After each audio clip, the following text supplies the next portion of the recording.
you come up with your budget request for the subsidy, you don't actually consider the taxes being collected that Congress passed for purposes of subsidy for indirect contributors. That is correct, Your Honor. The budget is computed based on the need. So you're not following the law? You're not observing what the law requires? Your Honor, budget principles require that it's needs-based. If we will follow it based on the projected fund ceiling or availability, it might not match certain needs. I agree. It's based on needs. But the problem there is PhilHealth limits the funding so that you don't address the needs, the health needs of the Filipino people. If you increase budget 200%, and I don't think the Filipino would not avail of that. You define your own limits.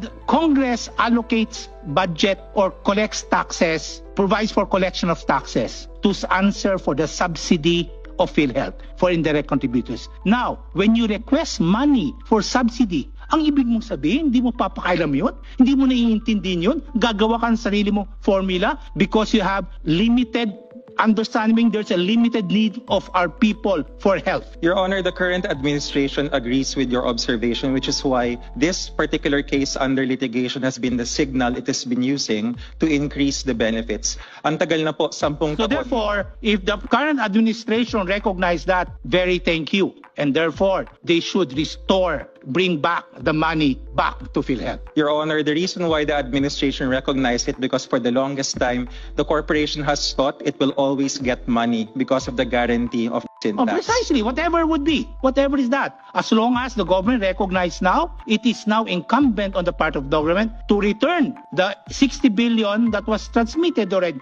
because it recognized now. Hindi lang na-recognize probably before, ngayon na-recognize na. So therefore, when you recognize it, you should return it. What do you think?